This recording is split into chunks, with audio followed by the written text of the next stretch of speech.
When it comes to quality sleep, Ashley has you covered with top mattress brands at winning prices and with special financing options available. You can snooze now and pay later. Plus, your mattress purchase helps give the gift of better sleep to children in need and U.S. Special Operations Forces. Visit your local Ashley store or shop online today and make every snooze count. Financing is subject to credit approval. See store or ashley.com for details. Rosetta Stone is the language learning program with a lasting impact. I've been using their app to learn French, and it's not just about memorizing words, but actually having real conversations. And it's not just French. They offer 25 languages. Right now, Rosetta Stone has an awesome holiday deal, 50% off their lifetime membership. Every language, unlimited access forever. For anyone keen on diving deep into a new language, check out rosettastone.com. It's a game changer.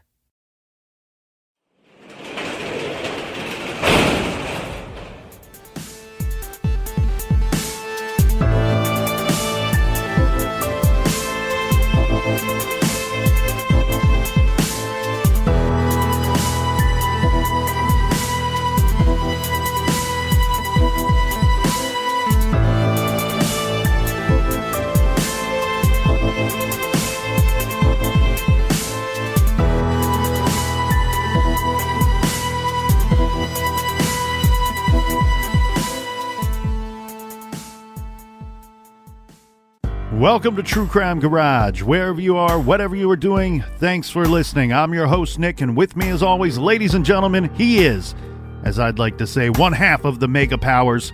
He is our captain. And I'll be steering the drunken flying garage ship today. It's good to be seen and it's good to see you. Thanks for listening. Thanks for telling a friend.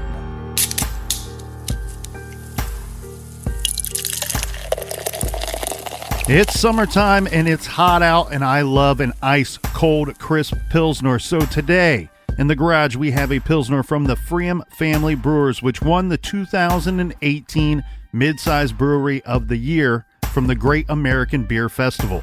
Now, the first thing you will notice with pFriem Pilsner is the brilliant gold color, and then you get the aroma of spring flowers and lemon. You'll taste a hint of honey, and it finishes crisp and clean. Garage grade 4 out of 5 bottle caps. And today's beer was delivered to the garage thanks to these TCG diehards right here. First up, a big long-distance cheers and thank you to Ahmed and Mary in Lake Oswego, Oregon. And a big cheers to Emily in Cape Coral, Florida. Next, we have a cheers to Matthew M. in Parts Unknown, and also in PU, we have Kendra K.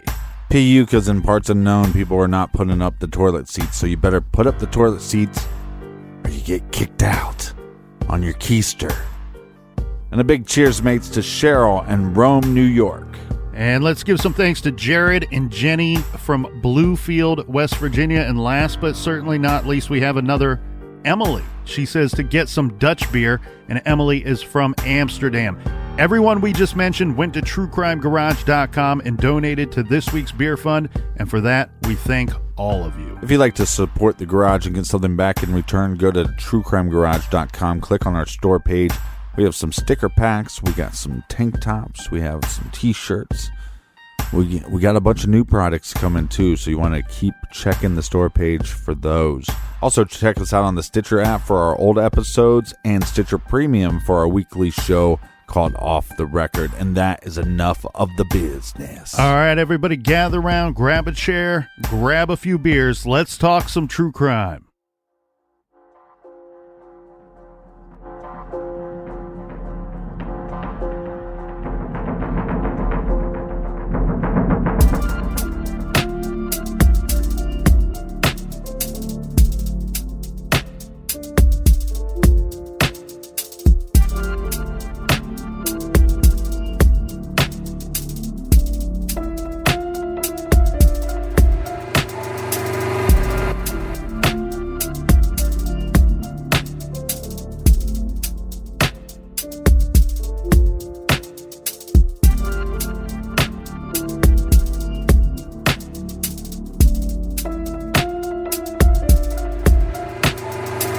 Basically, we have identified the bodies of the two females that were found out yesterday.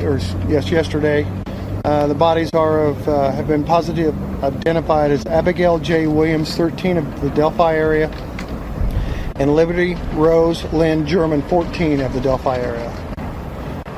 The two girls were reported missing on Monday, February 13th.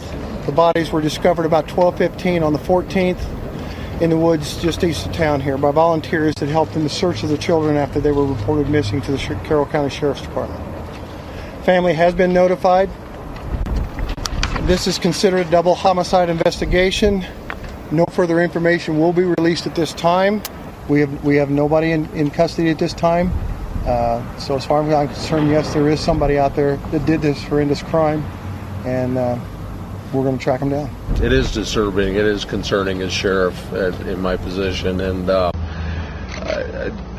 want to, assure the community, as Trooper Riley indicated, we're going to get to the bottom of this. We feel confident, and we're going to do everything we can within our resources to reach justice in this situation.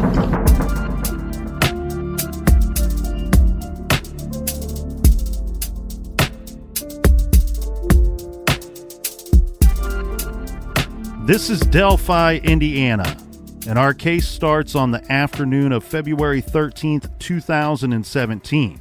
At about 1:40 in the afternoon, 13-year-old Abby Williams and 14-year-old Libby German were dropped off by Libby's older sister, Kelsey. The drop-off location is at a trailhead on County Road 300 North.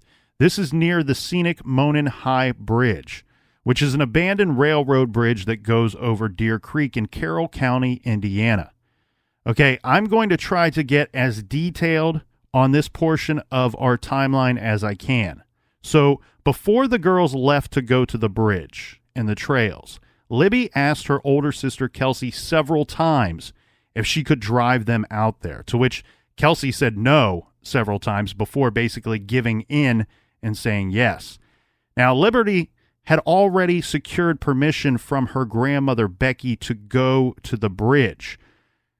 The idea was, Becky said, yes, you and Abby can go to the bridge if you can get a ride there and if you can get a ride back. So the plan was for Kelsey to drop the two girls off, and then around 3:30 p.m., Libby's father, Derek, would pick both of them up. This 3:30 marker is just a general time, as Derek said he would call Libby when he was close to the pickup location. So Kelsey drops off the girls and then calls her boyfriend to tell him that she is en route to go hang out with him. Kelsey was going to go hang out with him and then go off to work. While walking on the trail, Libby posts a photo to Snapchat. This is the now famous 2:07 p.m. Snapchat photo showing Abby crossing the Monon High Bridge. At 3:11 p.m., Derek calls Libby's phone. Libby does not answer. At 3:13, Derek makes another call. Derek says both of these calls go to voicemail, but after ringing. So Libby's phone rings and then the calls go to voicemail. Eventually, and I've seen it reported, this might have been as early as 3:30 p.m., calls to Libby's phone start going directly to voicemail. When this second call goes to voicemail, Derek parks the car. So now he is parked in a location where he can pick up the girls. This is the same general location where the two girls were originally dropped off. Derek claims that once he parks the car, he gets out of his car immediately. Yeah, he parked at the trailhead and he walks the trail. Within minutes of parking the vehicle and starting off on the trail on foot, he comes to an intersecting path. He says it's here where he sees, as he has described, an older man with a plaid or flannel shirt on. He asks this man if he has seen two girls, to which the man responds, "No, but I saw a couple on the bridge." These trails out there are numbered. The intersecting trails are the 501 trail and the 505 trail. Yeah. Derek is going to walk down the 505 trail to look for the girls. Now, forgive me, everyone, as I've only seen this on maps, but it appears to me that the 501 trail is the more heavily traveled trail. It appears to be like the main trail there. Derek takes the other trail, the 505, which dead ends at Deer Creek. He does not find the girls, and he does not see anyone else. So he turns around, and he heads back the way he came, walking all the way back to his vehicle. Once he is near his vehicle, he calls Becky Patty. Becky is Libby's grandmother. Derek is telling her, hey, I'm here. Libby is not picking up the phone. The girls are not here. This phone call takes place at 3:30 p.m. After the call, Derek is going to walk the 501 path. So he gets there. He's calling.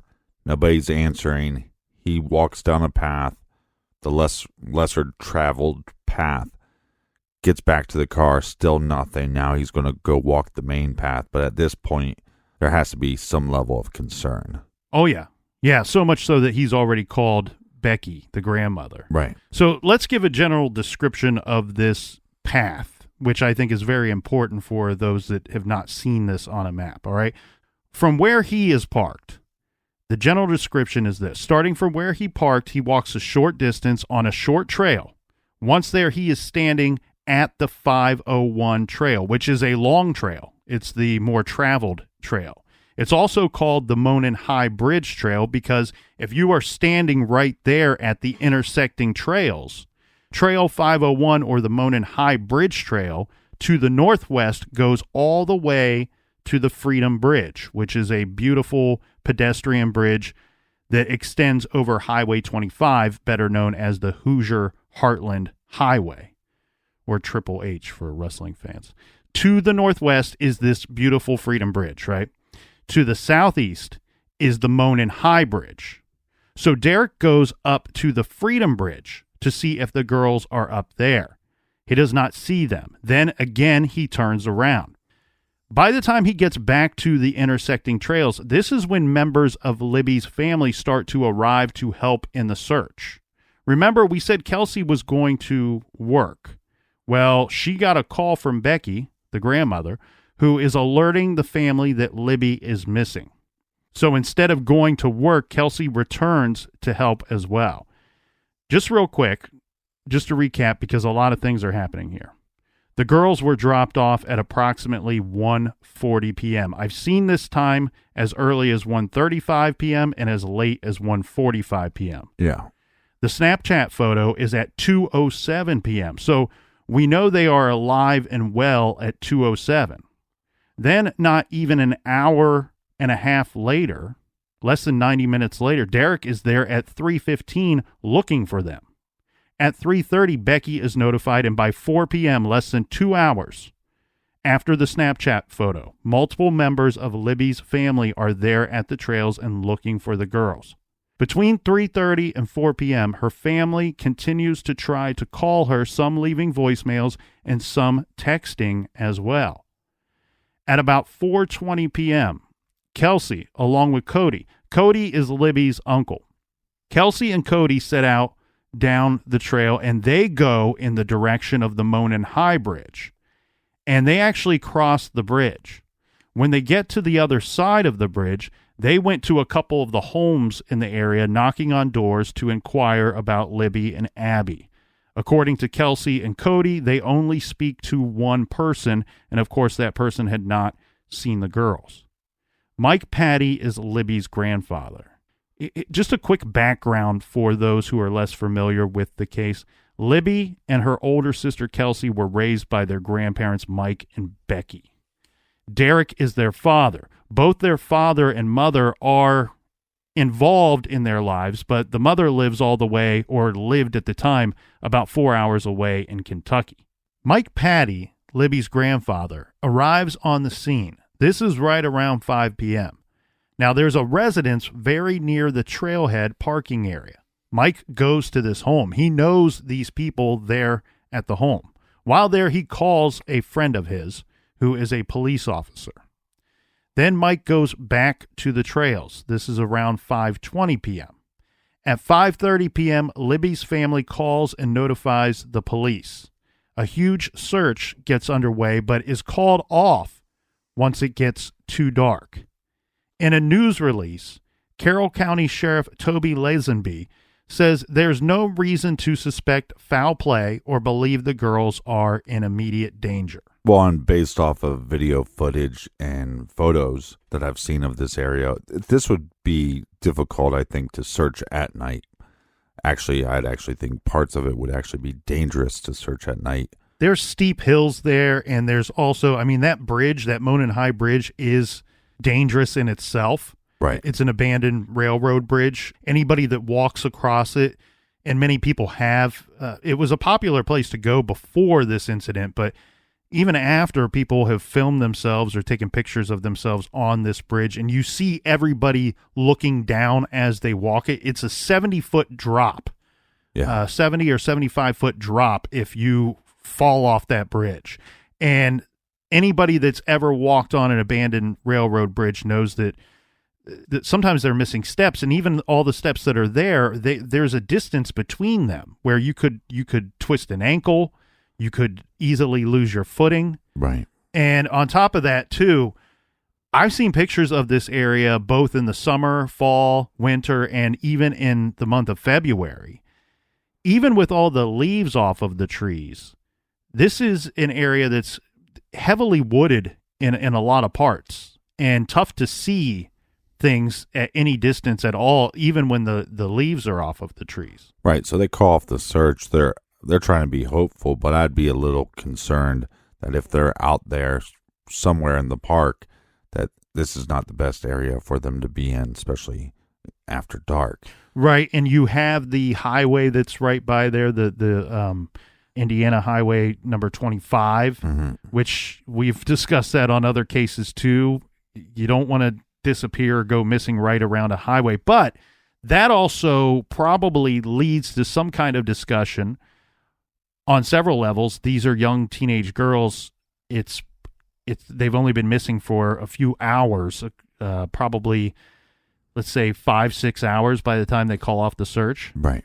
You're probably having the discussion with her caretakers, with the parents and caretakers of these two young girls, that they might be off partying with somebody, or they might be out, doing something. Right. They could have been, drop us off at the park. We're going to meet up with somebody that they just didn't tell their guardians about. So they're not going to start searching until the next morning, which would be February 14th, 2017. Yeah, the search continues for the girls, and there are several of these teams of searchers out there. You can find on YouTube, and any of the people that were local remember that they were calling that morning. They were out on TV broadcasting and saying, anybody that is available today, please come out and help us search this area for these two girls. But unfortunately, just after around 12 o'clock noon, one of the teams finds two bodies, and this is about a half a mile away from the bridge, from the Monon High Bridge. So if you're looking at a map of the area, and based off of later evidence, the girls were abducted after 2:07 p.m. We know that from the Snapchat photo. And they would have been abducted after 2:07 p.m. at the southeast side of the bridge. This is where they were likely ordered by the abductor to go down the hill. They would have went down the hill and then across a long private driveway. Now, this is not, keep in mind, this is not the suburbs. So when we say driveway, it's not what anybody's picturing. This driveway looks like a long gravel and dirt road. And at this approximate location, you can't really see any houses. There's not houses or like other roads visible at this location. So as soon as they go across this dirt road, gravel road, private driveway, whatever you want to call it, they would have then went down yet another hill, and this one is steeper than the last. This would put them right at the edge of Deer Creek. The bodies were found on the opposite side of this creek, about 50 feet from the north bank of Deer Creek. Police have not publicly stated how the girls were murdered, and law enforcement secured a large area of this north bank of the creek with crime scene tape. as well as some of the areas from that southeast side of the bridge, working your way down to the creek side. We do not know if the girls were ordered to cross the creek at the shallow point there, or Right. if they tried to make a run for it, or if in fact they may have been killed and then carried across the creek to try to conceal the bodies further. We don't know that, but we know that they were found across the creek. Is there any way to get across the creek some other way, like by driving down a path? Or I say that they crossed at the shallow point because that would be what would make the most sense from where they were found. Right. If you were to cross the creek, there's that one shallow point right there, and it's near that North Bank area where they were found. And I don't believe that police have actually disclosed whether or not their clothing was wet with the creek water. Well, that's the difficult thing here in this case, and that's why we're going to go through it in this manner, because when we originally covered it, it was very early in the case, and there was little to known facts about the case. There was a lot of speculation. There was even speculation at that time that they were found in the creek.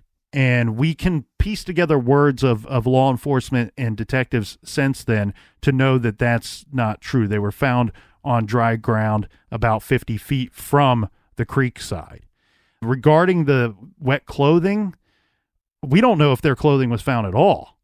Right. For starters. And factoring in the distance of time, the time that has elapsed from when it's believed that they were abducted and likely killed to when they were found, I can't say if their clothes would have been still wet at that time. What I can say But what is, you're saying, just so we're clear, you're not saying that they were found nude. I don't know. We don't know. But that's what I'm saying is the way you made it sound was like we don't know if their clothes were even found. Right. Suggesting You asked that they about were wet found. clothes, and Right, I'm saying we just don't know because Right. we don't even have anybody to tell us if the clothing was Clothes were on on. them, was Right. found, was never there, whatever. But what I'm going to guess here and say is that, and I'm basing this simply off of just what the police did, in fact, rope off with the large area on that North Bank creek side with crime scene tape. I'm completely guessing here, Captain, but it would seem more likely to me that they were probably killed on the side of the creek in which they were found. Again, I don't know if that means that they were ordered to cross the creek or if they tried to make a run for it. Now, on the 15th, on February 15th, autopsies were conducted on the bodies. That afternoon, Indiana State Police and the Carroll County Sheriff's Department held a press conference, and they did confirm that they found Libby and Abby. The girls were murdered, and again, they did not state how they were killed.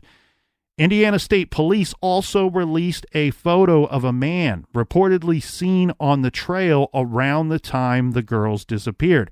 The image shows a white male with his hands in his pockets while walking on the bridge. He's wearing jeans and a navy blue jacket and a hat. Well, the hat is still an argument, but a lot of the news pressers that came out around this time describe him as wearing a hat. It's very pixelated. Police, this is the other tricky thing here, right from the get-go. So police do not call the man a suspect, but say that they would like to talk with him. We've seen this tactic in other cases. Sometimes that person is actually considered a suspect by law enforcement, but by releasing it in this manner, Right. not calling him a suspect and just saying we would like to talk with him, there have been cases where that individual has come forward to try to explain away why they are in the area at that time. He goes, "Hey, you looking for me?" Yeah. Now, also, Uh-huh. law enforcement does not say where the photo came from or how they obtained the photo. Now, I remember thinking, and I don't think this was stated anywhere by, and I know it wasn't stated by law enforcement, but I'm sure others may have been thinking the same thing, that I thought maybe this photo, it was a still image, may have just been captured from some type of trail camera. Right, but we're going to soon learn that this actually was taken by Libby on her phone.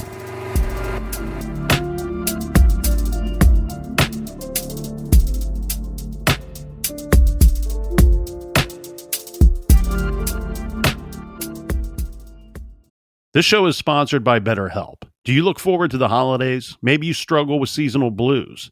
This time of year can be a lot, and it's natural to feel some sadness or even anxiety about it. But adding something new and positive to your life can counteract some of those feelings. Therapy can be a bright spot, something to look forward to make you feel grounded, and to give you the tools to manage everything going on.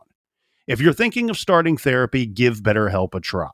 It's entirely online, designed to be convenient, flexible, and suited to your schedule. Just fill out a brief questionnaire to get matched with a licensed therapist and switch therapists at any time for no additional charge. Find your bright spot this season with BetterHelp. Visit BetterHelp.com/garage today to get 10% off your first month. That's BetterHelp, HELP.com/garage. Rosetta Stone is the language learning program with a lasting impact. I've been using their app to learn French, and it's not just about memorizing words, but actually having real conversations. And it's not just French. They offer 25 languages. Right now, Rosetta Stone has an awesome holiday deal, 50% off their lifetime membership. Every language, unlimited access forever.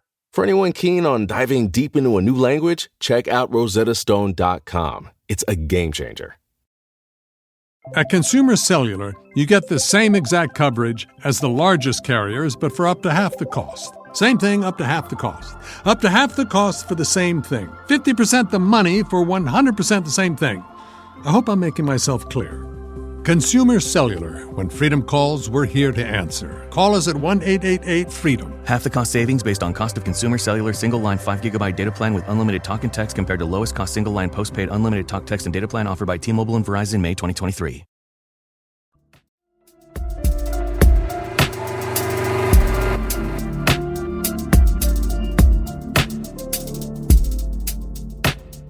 All right, we're back. Cheers. Cheers to you, Captain. On February 22nd, 2017, there is another news conference. This is the now famous news conference where police reveal that one of the victims, Libby, recorded video and audio of the suspect on her cell phone. The audio recording is released to the public. It's a man's voice saying, "Down the hill." This audio triggered more than 1,000 tips. We, Captain, you and I, like so many others, offered our speculation on not only the photo, but the audio when we first covered this case back in May of 2017 in episodes 110 and 111. Yeah, those are free to listen to on the Stitcher app. And a lot of the speculation that was involved between you and I, and like I said, others on their TV shows, their podcast, in newspaper articles, everywhere, was how much more does police have? What more was recovered from Libby's phone? And we also question things like, you know, the voice sounds muffled. Is that because the phone was concealed in her pocket? And how did they obtain this information that was on her phone? Was her phone, in fact, found?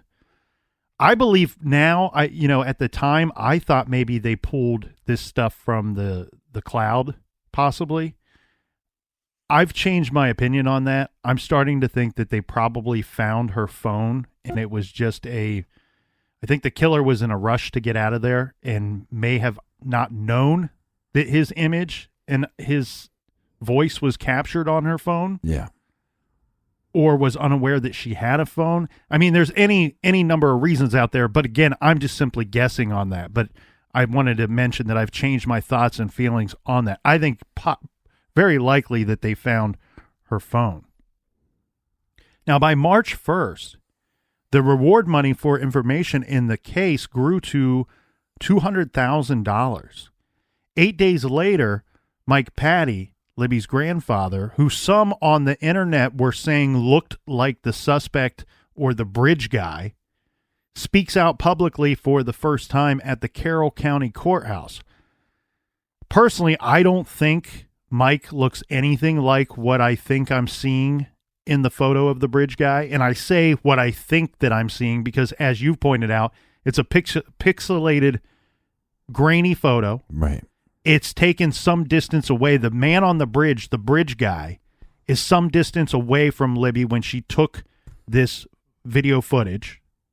And what's released to the public, there's hot debate, and has been for almost 2 years, well, for over 2 years, about what we are seeing and what this individual looks like. But again, personally, I don't think, nor have I ever thought that Mike Patty looks anything like what we are seeing in that photo and then later the video footage. Right, but you have 2 children dead. We have no evidence of the grandfather being there around 2 o'clock, let's say. And you would think that with this information, he might not have known, let's just say hypothetically it was him, he wouldn't have known that he was having his picture taken by her. You would think that somebody in the family would come forward and say, that looks like him. Yeah. And there's nobody coming forward and doing that. And I think they probably agree with me that it doesn't, that they don't think it looks like him. One, I don't think it looks like him body type. I don't think it looks like his face. I don't think it looks like his facial features, his hair, his nothing. Like there's none of it that, other than it being a white guy. Right. I don't see any other possible connection. Plus, we know that Mike Patty has an alibi for that time period. He very likely, when you really tear through this timeline and some of the phone calls that were going on, right, I find it very likely that Mike Patty would have been unaware that the girls were even there until people were worried. Right, until they said, hey, they're missing. And I think that's what's so difficult in this case, is it seems like there's a lot of grabbing at straws. I mean, the first thing that I'd want to know investigating this case is, one, we don't know if this bridge guy is connected or not. We're not law enforcement, so we don't know the extent of information that phone captured. Do we have minutes of audio footage? Do we have minutes of video footage? We don't know. We're not law enforcement. And my first thing when looking at this case is, who was supposed to drop her off? Where were they at? What's their alibi? After that, then it becomes who was supposed to pick them up. Where's his location based off maybe cell phone pings? You know, does the father get there earlier than he says he did? You know, where was he at? What's his alibi? What would his motive be? This is where I would start. But you see quickly in this case, people jumping to, that looks like the grandpa, and having really no evidence to connect that at all. Well, and that's what this case has been and will continue to be. And this is not a standalone incident. We've seen this in other cases where they release a composite sketch drawing of the person last seen with somebody or a potential suspect. Right. And you get a flood of people calling in. And the tip is not a great tip. It's just a tip of, I know somebody that looks like that. Or I was driving on the this such and such road on Main Street, and I passed a car, and the guy in the car looked exactly like that dude, right, like that picture, like that drawing. But what we will learn is that we will eventually learn, just to clear anything up here, that the image captured on Libby's phone, it is announced later that is the killer of the 2 girls. So that is the person that we are looking for. The debate is, what are we seeing? What does he actually look like? Mm-hmm. Because it's a grainy picture, and he's walking with his face down, and he's not walking with his face down to try to conceal himself from her camera phone. I don't think he even knew that he was being videotaped.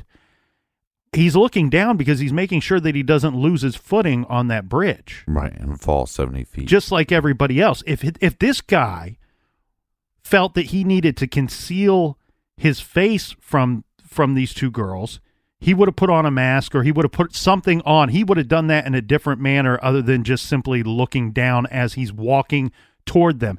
And I want to go ahead and throw this out there too. You can tell that he's hurriedly, he's in a hurry walking towards them. Mm-hmm. So even more important that he's paying attention to the placement of his feet as he makes his way across the bridge. What we're going to see here, though, this whole thing that I'm pointing out here with Mike Patty, with the grandfather, he's making this very personalized statement, this very heartfelt statement at the county courthouse. But I'm pointing this out because on the internet, people were saying that he looked like the suspect, or some people thought he looked like the suspect. This is really just the start of the online suspects that we will see in this case. And it quickly continued because on March 17th, the Indiana State Police, the FBI, and Carroll County Sheriff's deputies serve a search warrant. This is at the home of Ron Logan. Ron Logan owns the 30-acre property where Abby and Libby were found. Yeah. The popular TV show Inside Edition speaks to this man. In his interview, he says he was buying tropical fish at the time of the murders. Ron Logan is later arrested and sentenced to 2 years for operating a vehicle. This is after he was illegally operating a vehicle. This is after being a habitual traffic offender. He is accused of driving to the county dump on the same day that the girls vanished. To be 100% clear, he has not been charged in regards to the murders, although he's certainly been... Same kind of scenario. A lot of people saw his interview and went, that looks like the guy. Right. And it's his property. So... And there's some debate on how cooperative he has been with police. Right. I've seen people that have said Ron has gone out of his way to do everything he can to make sure that they know what he was up to, that he was not involved. And then I've heard other arguments that have said just the complete counter of that he has not been very forthcoming.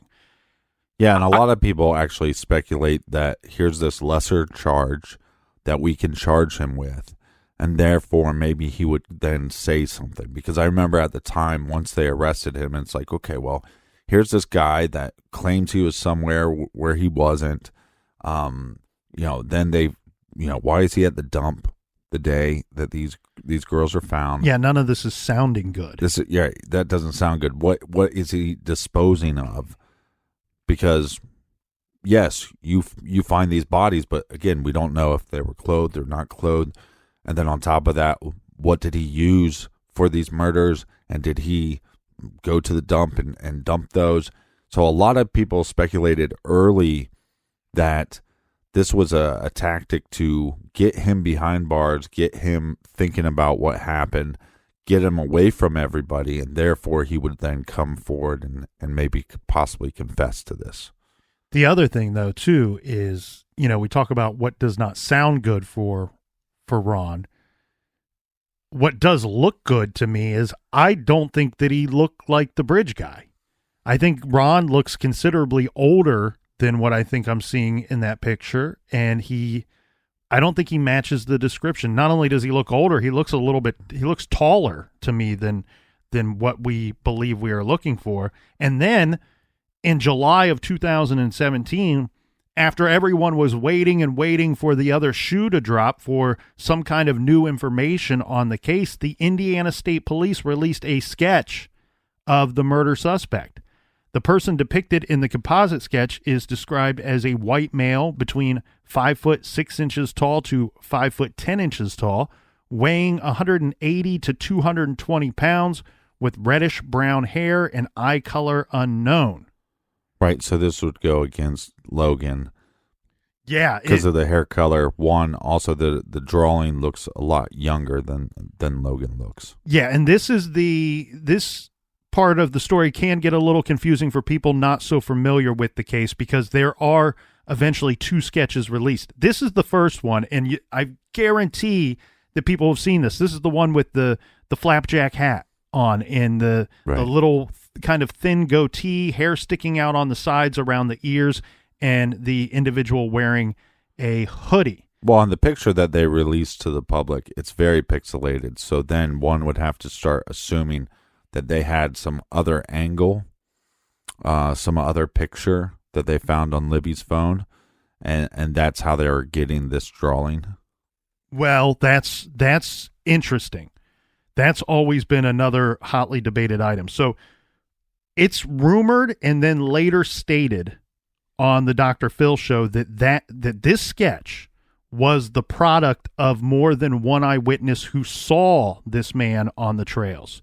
So going off of that statement, it seems like this sketch is not compiled based off what they think they were seeing on her phone or on that footage, but based off of more than one eyewitness who saw or claims to have seen this man on the trails the day that the girls were killed.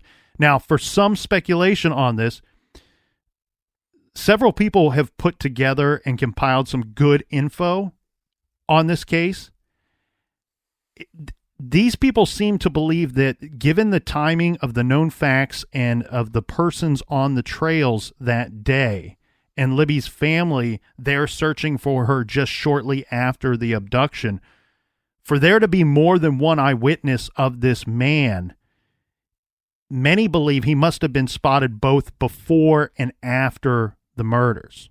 Some have made a strong case that the man wearing the plaid or flannel shirt that interacted with Derek on the trail intersection before 3:30 p.m., people have pointed out that he must be, or very likely could be, one of the persons to have seen the suspect, and given that timeline, he likely saw the suspect after the murders, when the suspect was trying to leave the area. This is interesting on several levels, if in fact if it's true. One, because it has never been publicly released where the suspect was spotted, and by who. And even though there are several theories out there, we don't know what route or exactly where the suspect left the area from. Right. From law enforcement statements, it's believed at least one witness is a man, and at least one witness to the suspect was a female. And I say that because in one of the pressers, when giving answers, one of the officers says she in response to this composite sketch. So, and I would argue or just speculate that these eyewitness accounts are before pre-murder, because where they're found and the area that they're found is it's off the trail, and to then backtrack and to get back onto the trail to leave, my gut is telling me that that's not how it happened. That's possible, but we don't know where this monster parked his vehicle. Right. And it may, or if he had a vehicle there at all. It may not have been out of design. It may have had to have been out of necessity to make his way back and backtrack through the trails. Correct. He could have also avoided the main trail for a large portion of whatever part that he had to walk back to his vehicle, tromping through the woods as much as he could until he had to get back onto the trail. Right. And if he had to get back on the trail, I would say that would be more likely.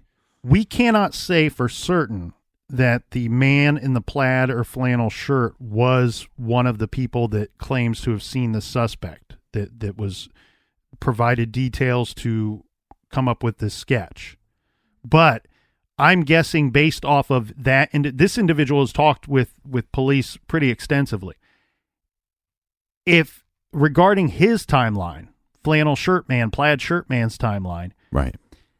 If he tells police, I did not arrive to the park or trail area until this time, that might be why the speculation is that maybe he did in fact see this suspect after the murders.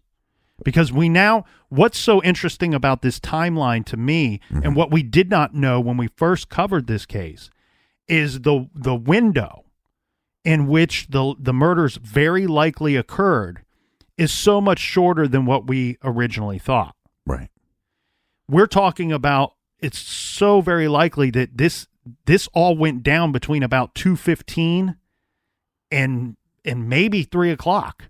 Right. It seems to be generally believed or theorized that the killer had already made his way out of that general area by the time or shortly after Derek, Libby's father, arrived and looking for her.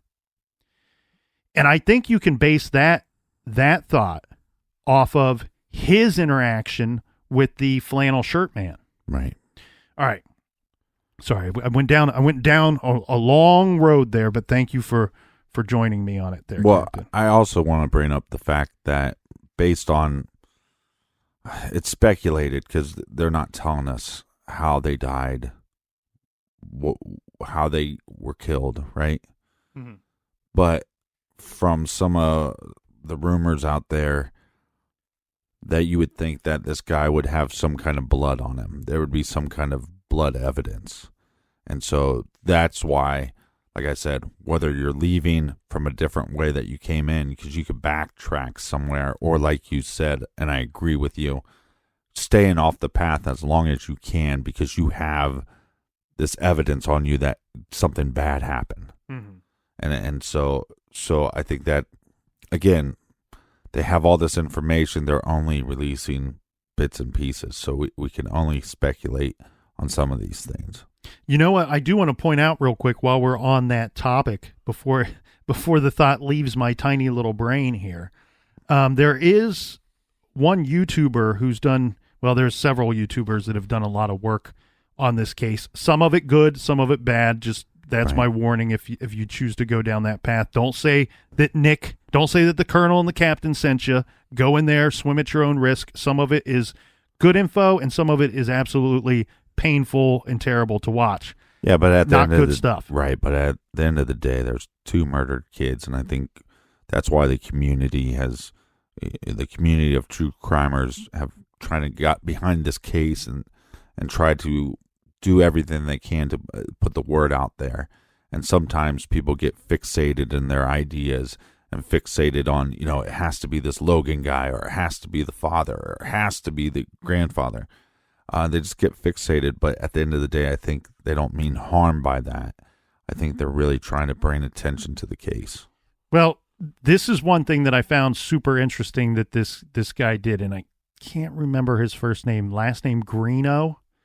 Greeno's done a lot of YouTube work on this case. And one thing that he did that I found incredibly interesting was he had a man wear about the same color of jeans, because that's one thing you can't dispute. That's not up for debate. We know, we can look at that picture and see what color those jeans are that the guy was wearing.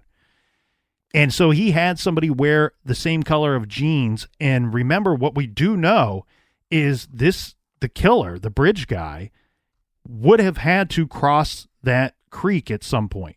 And it would either be because he ordered the girls across the creek and killed them there, or he transported the bodies there, or he chased after them because they tried to make a run for it. Right. So those are 2 known facts. And this is what I think is brilliant. Anytime anybody can take some known facts and then do a little experimentation with them. Yeah. Fantastic work. So a big kudos to Greeno there. But what he did was he had a man wear the same color of jeans and then walk across that creek at that shallow area.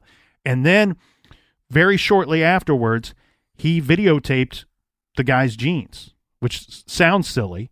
But what he's pointing out is, and it was very clear from his footage, if the bridge guy were walking and later spotted by somebody, it's very likely that nobody would say, I saw a man wearing wet jeans walking on the trail.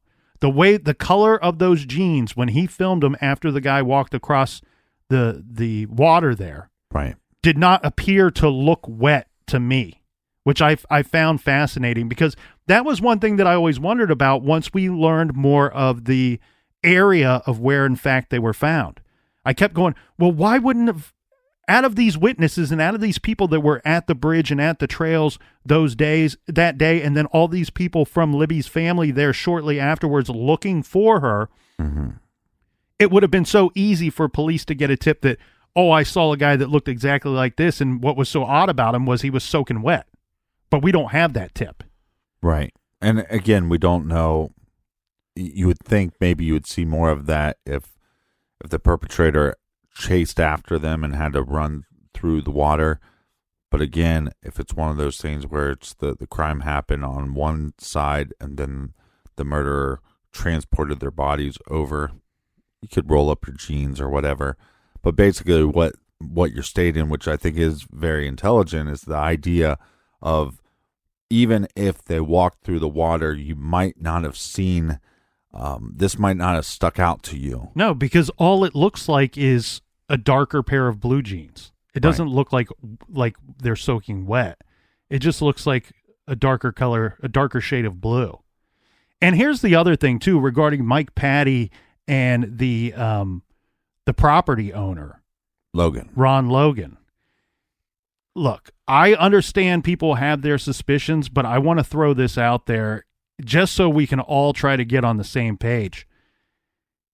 This is not some fumbling and bumbling investigation. This is the state police. This is the FBI. This is the sheriff's department. This is as many agencies as you can possibly think of working together, putting all their resources into solving this case. Yeah, keyword FBI.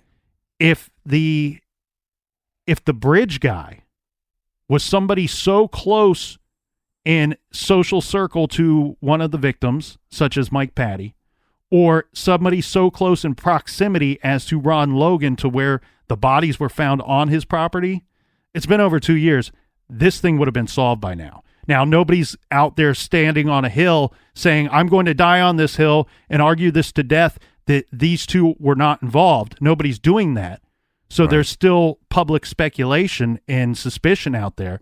I'm saying that I believe if somebody was so close, either in proximity or relationship to the girls that committed this crime, that was in fact Bridge Guy, the killer, this thing would have been solved by now. It seems so far-fetched that would be the result when this thing does finally get solved, because it will. So let's continue on with some other suspects here, Captain. Well, I just want to say I agree with you mostly, but again, we don't know what evidence they have and what evidence they don't have. And so, but what we do know is that they haven't come out publicly and said that Logan is not involved. They haven't come out publicly and stated that they cleared everybody in the family or cleared people in close circles. So that has to remain on the table. And I think especially the family members are normally understanding of that. So you take any case like where a wife is murdered and they heavily investigate the husband. Most of the time, if the husband is innocent, he's saying, that's fine. Keep looking at me. Keep investigating me. If you want, you're going to get to a dead end at some point. So I think that you have to keep those on the table because, again, we don't know exactly what they have and what they don't. Well, this is where, for some, the levee broke. And this is on September 17th, 2017, when authorities in Colorado arrested a man named Daniel Nations for having expired Indiana license plates. Police say he could be linked to the murders and call him a person of interest in the Delphi case. Daniel Nations is a sex offender from the state of Indiana, and he was homeless at the time of the murder. So nailing down his whereabouts is difficult, to say the least. Mm-hmm.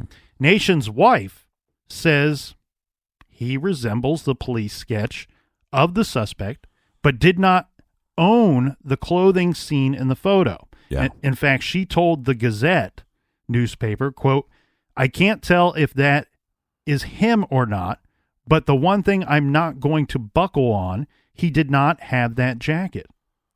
So Daniel Nations was arrested during the Tim Watkins murder investigation. This murder took place in the state of Colorado. To be clear, he was arrested during this investigation, but he was not been charged in the murder of Tim Watkins, even though there are some who suspect Nations could possibly have killed Tim. Right. because he was seen and reported to be threatening people with a hatchet on the trails out there. But Tim Watkins was killed with a gun, and authorities have been unable to link Nations to a gun and the murder of Tim Watkins. Well, here's what happened in the public eye, though. You here's this guy that was arrested.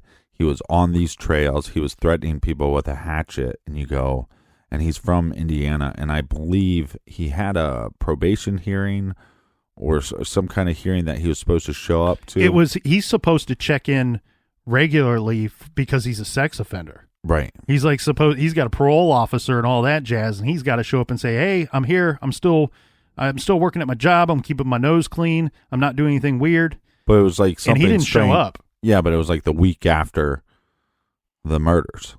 It was like some weird timing where it's like, so not only not only do we not know his whereabouts when he was in Indiana, but here these murders take place and you take off.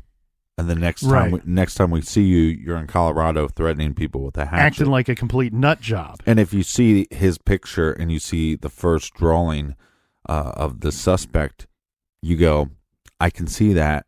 And then that was it. They were saying that they were transporting him back to Indiana. Mm-hmm. And then we just kind of sat around for a while just wondering what was happening. Yeah, we talked about who I think does not look like the sketch or the bridge guy of what I think I'm seeing in the picture there. Yeah. If you put Mike Patty, Ron Logan, and Daniel Nations in a lineup and said, Nick, which one of these looks like the bridge guy? I'm saying Daniel Nations, please step forward here. He looks to me much more like potential bridge guy than the other two. Yeah, same hair color as described as well. Same weird face. But he claims his alibi is that he was tagging along with his wife for a doctor's visit that day, to which later she says, I believe he was with me, but I can't prove 100% that he was in fact with me that day. Now, keep in mind, she's being asked this, 6 months later. Right. 7 months later. We covered Tim Watkins' case, if anybody's interested in checking that out, earlier this year in March. This is episodes 284 and 285, and we also covered the Daniel Nations portion of that case in depth in those episodes. On February 14th, 2018, 1 year after the double homicides of Libby and Abby, authorities say Daniel Nations is not a suspect, saying, quote, we went out to Colorado and we spent a little bit of time with Daniel Nations, and he is not a person we care a whole lot about at this time. This comes from Superintendent Douglas Carter with the Indiana State Police. He said this at a news conference. This is where I think the DNA question comes up. Right. Because you and I have been fairly vocal about this off the record or on our other show, questioning if in fact they have DNA. Now, what we can report is this. We know that early in the investigation, it was stated that they had DNA. That disappeared from the news at some point and disappeared from their statements at some point.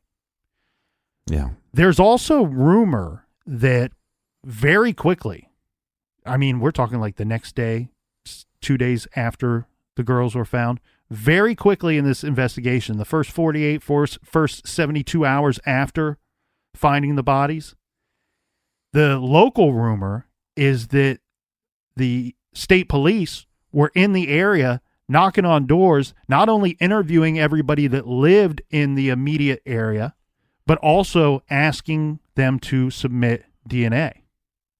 Right, which would lead you to believe that they have DNA, but what if it was just like, as a cautionary measure? And we're talking to you, will you submit DNA? You will, thank you so much. Autopsy comes back, we have no DNA from the perpetrator. And you're exactly right.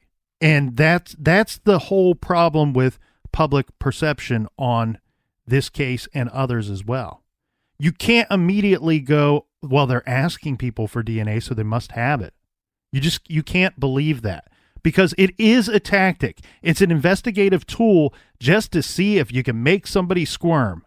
And if they squirm when you ask them a question or ask them to cooperate in any shape or form, then you want to know why the hell they're squirming, right? Right. So I agree. Why are you squirming vermin? Yeah. I agree with you 100% here, Captain. I personally think that they have DNA or some form of DNA. And I say that for a couple of reasons. I'm not convinced. I'm not 100% convinced. I could be talked the other way. Mm-hmm. But this whole statement of Daniel Nations is not really somebody that we really care a whole lot about. That's like a vague statement of almost, well, did you clear the guy? Because that sounds, I mean, the public, it seemed like watching the old Frankenstein movie where there's a mob with torches that are ready to hang this guy. Yeah. And you come out with some vague statement, and I'm not criticizing police because I think they've worked incredibly hard on this case. But the vague statement, they've not been willing to show their hand. They don't have to. They don't want to. It's almost where this is somebody that we're not really worried about too much. We have 2 dead kids, and it's been over 2 years. And but I do not want the investigation. They don't have to show their hands. They don't. Right, but I would. I understand who the victims are. I'm not going to ask them to compromise their investigation in any form or fashion. No, I don't want them to compromise it. No. So what? I don't understand what you're asking.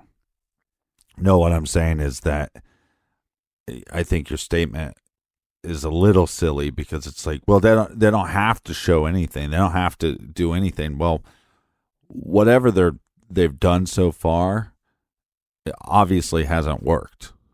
I mean, we have evidence of that. So I don't know what they're supposed to do. I'm not a detective. I couldn't tell you what they're supposed to do. I lean towards the idea that they don't have DNA, and the reason why is because normally when they have solid DNA in cases, especially child murder cases, we've seen this with JonBenet Ramsey and other cases like that, where they test the DNA and they definitively tell you that this guy's cleared. You see what I mean? Mm-hmm. And that's where I wonder if they have it, because if they do have it and they're testing people and they're clearing people and they're not making that public knowledge, then that's a bad thing. Because just you take this Logan guy, for example.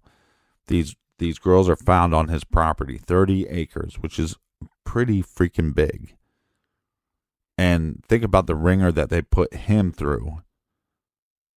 And if they had the DNA to test against who's they that put Ron Logan through a ringer?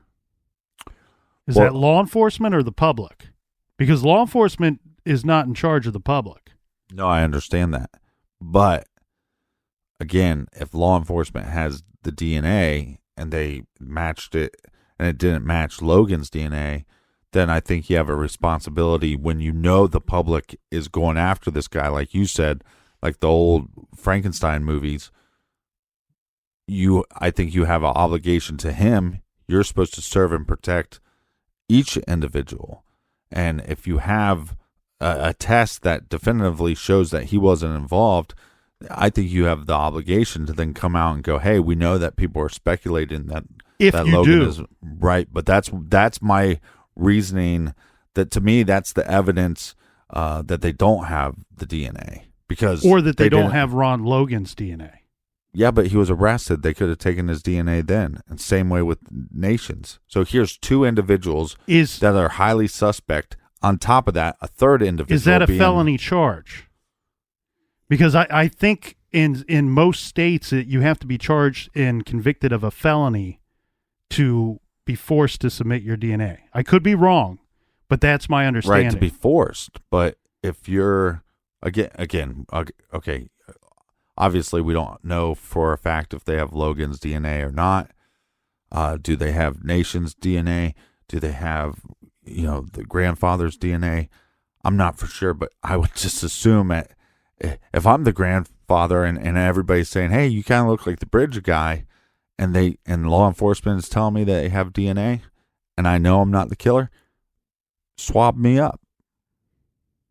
So that to me, that's like you said, to me, there's not definitive evidence, but to me, there's enough showing me they're not. It's just like with this Nations guy out of nowhere. It's kind of like, well, we're not that interested. Their exact words are, "He is somebody that we do not care a whole lot about at this time." Right, but again, that's not definitive. Right. That's what I said. A vague statement. Right. So that makes me feel like they don't have the DNA evidence, because they're kind of like, well, we don't care about him at this time. But I think if they had DNA evidence, they would say, we're not interested with him about this case, period. Not like we're not interested with him at this time. Again, though, I think that goes back to a couple of things. 100% it comes back to whether they have DNA or not, but on two different levels.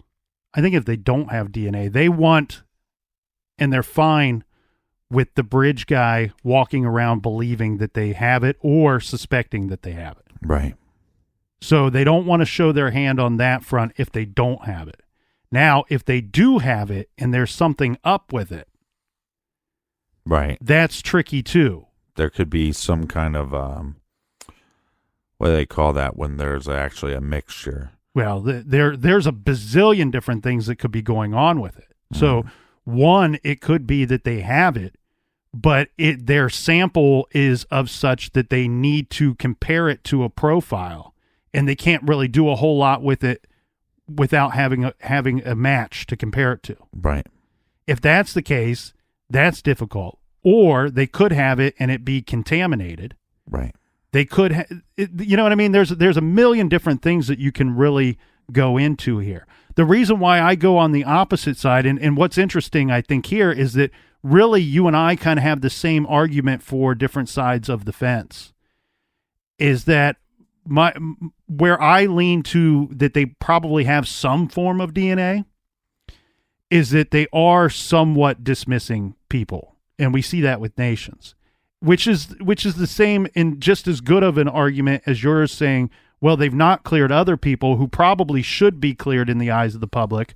Right. And so therefore it makes me think that they don't have it. The DNA. Well, the other reason why I say that too, though, is with the press conferences, with talking with the family members and everybody's respect for these law enforcement officers and the respect that you got to give it to them. Just when you hear the press conference, how much they care, how much they're working towards this, these seem like good officers. And if they were able to clear a guy that the society was trying to throw shade on, I think they would do it. 100%. I think they would come out and say 100% this person's not involved in the murder of these children. I can't wait until they do solve this thing, because I think that the full story that comes out about the investigation and the way that they took this, the directions that it's gone in, whether they took it that direction or the investigation led them in that direction, I think that it will end up being a very interesting story from that aspect of this case. And I think that just like they have said, we can't tell you everything that we know. One day we would like to sit down and do that. And where I say that they don't have to show their hand and I don't want them to, and you question, well, it's not working. It's not working in the sense that we know that they've not arrested the killer. They've not arrested the bridge guy. He's not sitting there waiting to go to trial. But right. where in fact that same tactic may be working is they may be crossing people off their list. And the suspect pool is going to get shorter and shorter and shorter and smaller and smaller and smaller. So it may be working in some form and fashion that's just not obvious to us.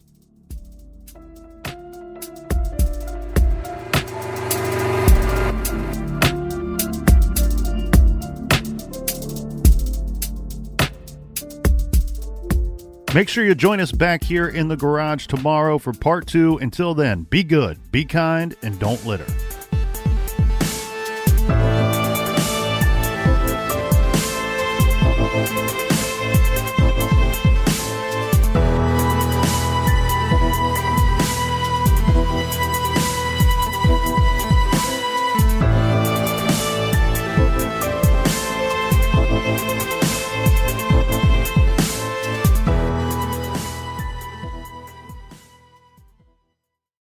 Angie's List is now Angie, and we've heard a lot of theories about why. I thought it was an eco move. Fewer words, less paper.